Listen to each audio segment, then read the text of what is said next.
Zhu, surnamed, lived in the northern suburbs of Zizhou City, making a living by fishing. Every night, go to the riverside with wine, drinking while fishing. When drinking, pour the wine onto the ground and pray, may the drowned souls in the river be able to drink. And this has become a common practice. No one else had caught anything, but Su had filled his bamboo basket. One evening he was drinking alone when a young man came and lingered by his side. He invited the boy to drink together, and the boy generously drank with him.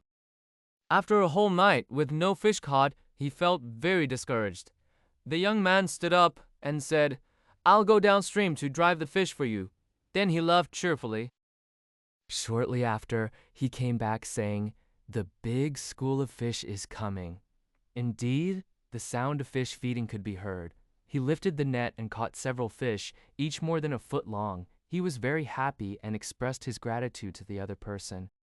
When he wanted to go back, the person gave him some fish, but he declined, saying, "Having repeatedly disturbed your fine wine, this small gift is not worth repaying.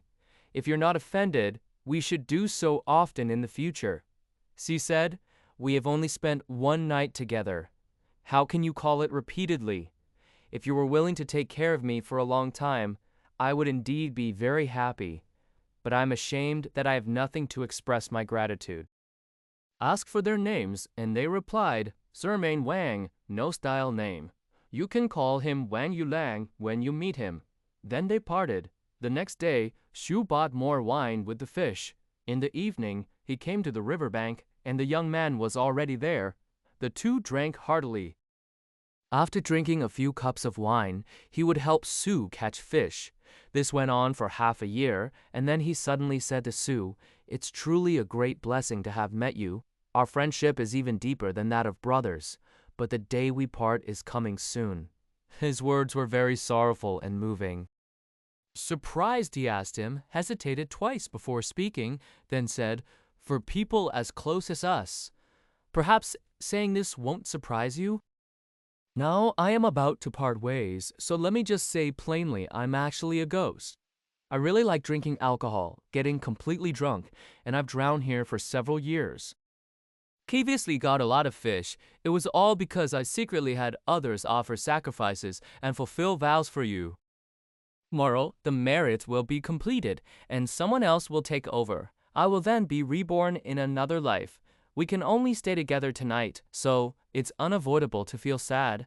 Su Chu heard this and was very frightened, but because of their close relationship, he no longer felt fear.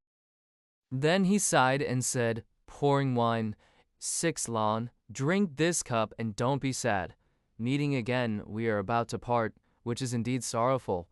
But since the disaster is past, we should congratulate each other. It's unreasonable to feel sad." Then he drank heartily with him. He then asked, "Who will replace you?" Someone answered, "Go to the river bank and take a look.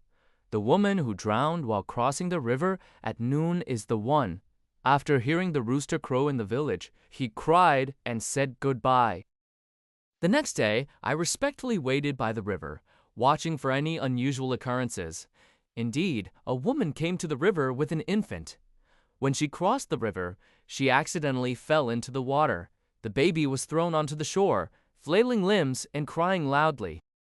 The woman repeatedly floated up and down in the water, suddenly climbing out of the water completely soaked.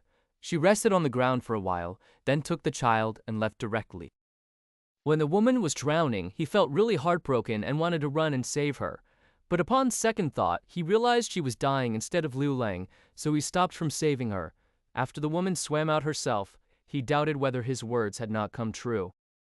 In the evening, the fisherman returned to the original place, and the young man came again, saying, "We've met again this time. Let's not say goodbye."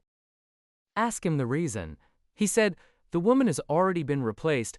I felt sorry for the child in her arms. If I were to take the place of my younger brother alone, it would result in 2 deaths, so I gave up. The replacement and alternation don't know when it will end. Perhaps our love story between the two of us hasn't come to an end yet?" Chu sighed and said, "This is a kind heart which can move heaven." From then on, everyone gathered together again, as they had at the beginning. A few days later, he came again to say goodbye. Some people doubted whether there was someone else to replace him. He said, "Not at all. The compassion I felt before indeed moved heaven. Now I have been appointed as the land god of Wuzhen, Jiaoyuan County, and I'm going to take office tomorrow. If you do not forget old friends, you should come visit once. Do not feel it is difficult because of the long distance." Shu He said, "You are upright as a deity, which is very reassuring." But the path between people and gods was cut off. Even if one was not afraid of the long and arduous journey, what could be done? The youth said, "Just go ahead, don't worry." After repeatedly urging, he left. Tu Sugui was preparing to return and immediately started packing his belongings and headed east. His wife smiled and said, "This time you are going hundreds of miles away. There are certainly suitable people there. The local clay figures probably won't be able to talk with you." Sugui didn't listen and eventually arrived at Jiaoyuan. Asked the locals, and indeed there was a place called Wu Town.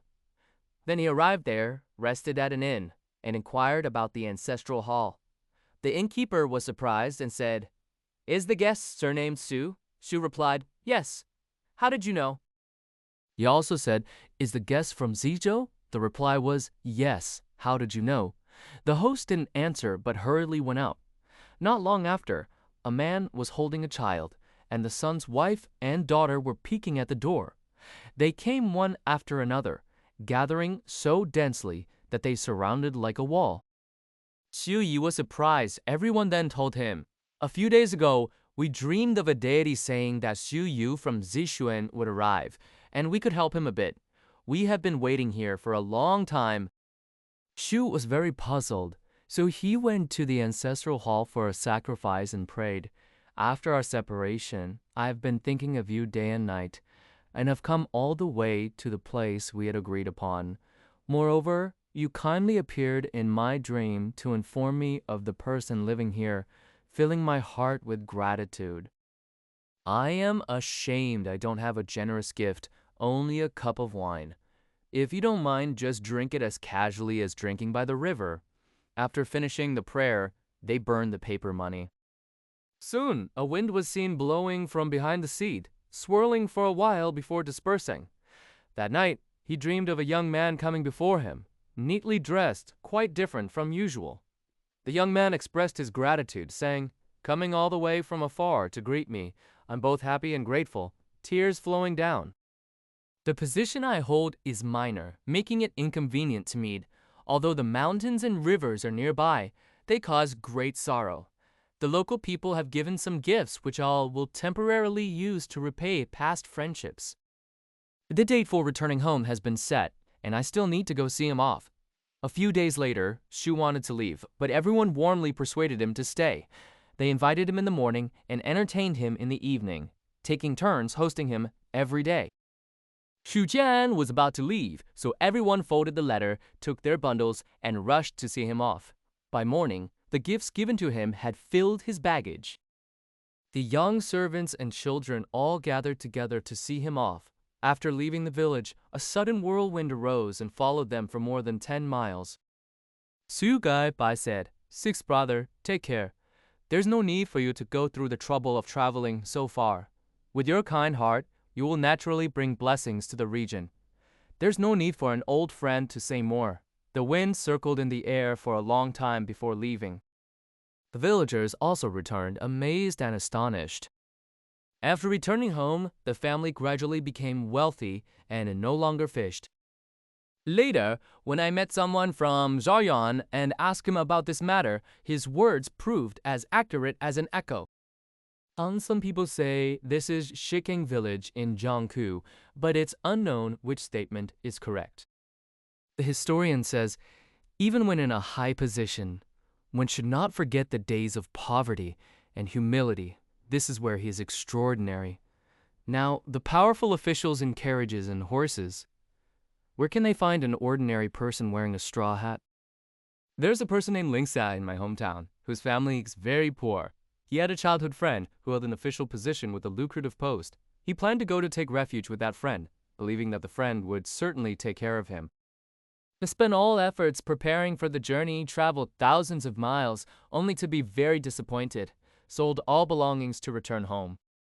His younger cousin was very humorous and wrote an article titled Monthly Ordinances to mock him, saying, "In this month, the older brother arrived. His fur hat was removed. The umbrella was no longer opened. The horse turned into a donkey, and the boots started to keep silent." Thinking about these can make one smile.